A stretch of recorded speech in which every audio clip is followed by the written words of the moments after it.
Antes de continuar con todo lo que tiene que ver con ángulos, vamos a ver lo que tiene que ver también con ángulos, pero con triángulos más específicamente y también con cuadriláteros en general. Pero vamos primero con triángulos. En los triángulos acá uno analiza dos cosas, lo que se llama la desigualdad triangular y el análisis de los ángulos internos. La desigualdad, triangular, lo que dice es lo siguiente, que al sumar los dos lados más pequeños de un triángulo, es decir, los dos lados menores, el resultado de esa suma debe ser mayor al tercer lado, al más grande. ¿A qué me refiero con esto? Que, digamos, cuando uno tenga en cualquier triángulo, para que esa figura pueda ser un triángulo, siempre se debe cumplir eso. Que al sumar un triángulo, bueno, tiene tres lados, eso es bastante sabido. Obviamente esos lados pueden ser mayores o menores entre sí.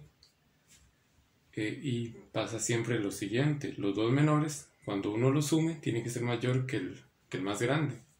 Aquí, por ejemplo, puse dos ternas, que simplemente son, digamos, tres grupos o tres números agrupados, tres cantidades. Lo que voy a determinar en cada uno de ellos, y de hecho lo que hay que hacer en gran parte en el examen, o básicamente lo que hay que hacer en el examen respecto a este tema, es determinar si con esos tres números se puede o no formar un triángulo. Para que se pueda formar un triángulo tiene que cumplir eso. Entonces veamos el primero. ¿Quiénes son lo que uno identifica siempre son, primero, quiénes son los más pequeños? Los números más pequeños son el 1 y el 4 en el primer caso. Entonces, si uno suma 1 más 4, esto da 5. Se supone que ese resultado tiene que ser mayor al lado más grande. Pero en este caso, da igual, 5 es igual a 5. Entonces no cumple la desigualdad triangular. Esto no puede ser un triángulo. Con esas tres medidas, no se puede formar un triángulo. Eso es lo que significa.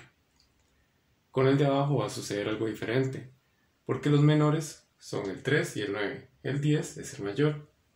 Entonces, voy a sumar los dos lados menores. El 3 y el 9. 3 más 9, 12. 12 es más grande que 10.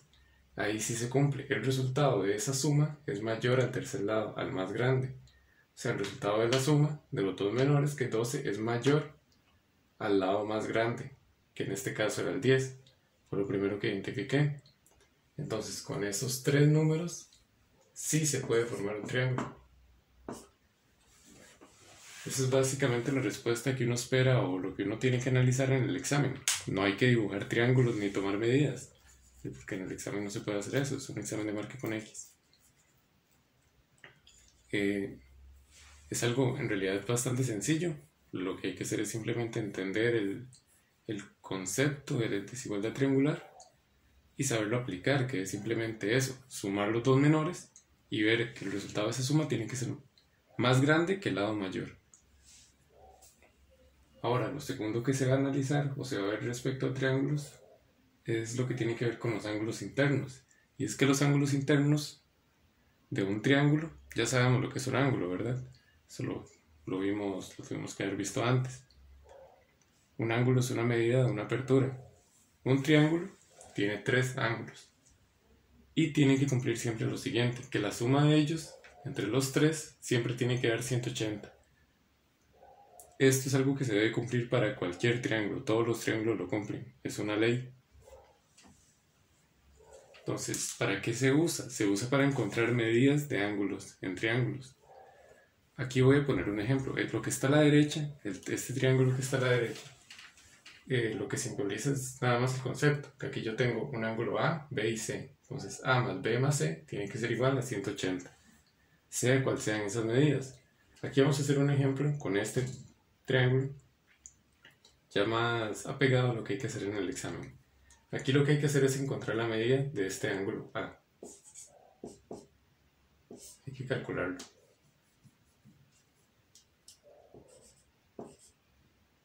Cabe destacar acá y no lo apunté, pues solo lo voy a decir, pero es bueno que lo tomen en cuenta, que a la hora de calcular esto, la medida de algún ángulo de un triángulo, siempre tengo que tener los otros dos.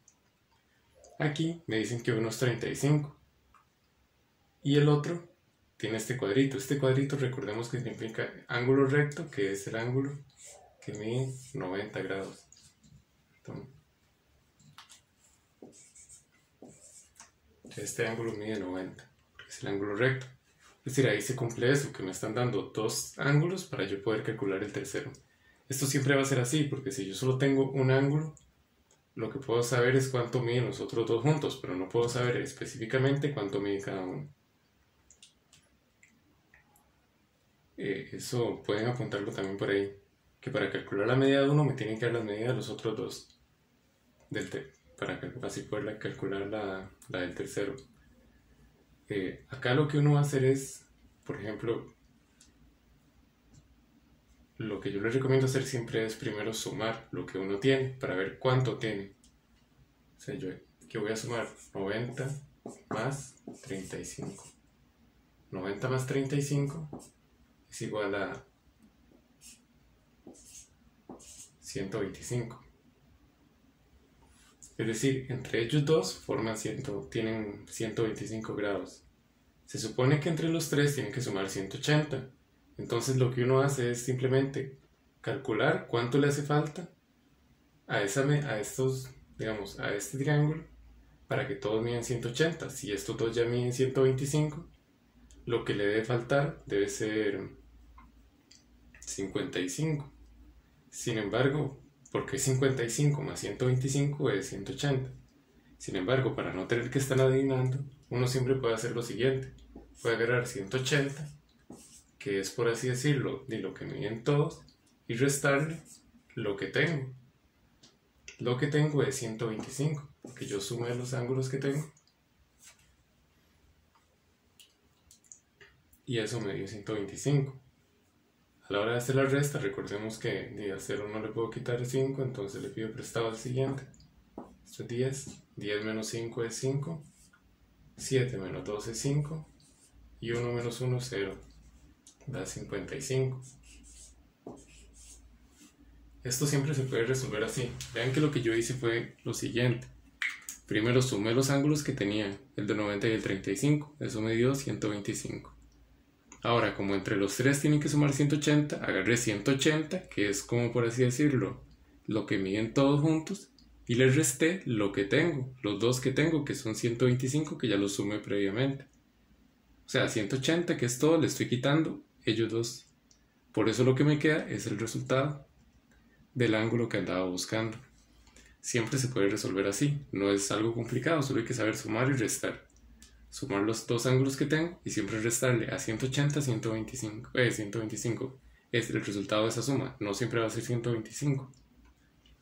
Y porque esos ángulos van a cambiar. Lo que sí no va a cambiar es que al hacer la resta, siempre es 180 menos la suma de los otros dos. Porque el 180 no va a cambiar. Por esa razón que les decía que entre los tres siempre van a formar 180.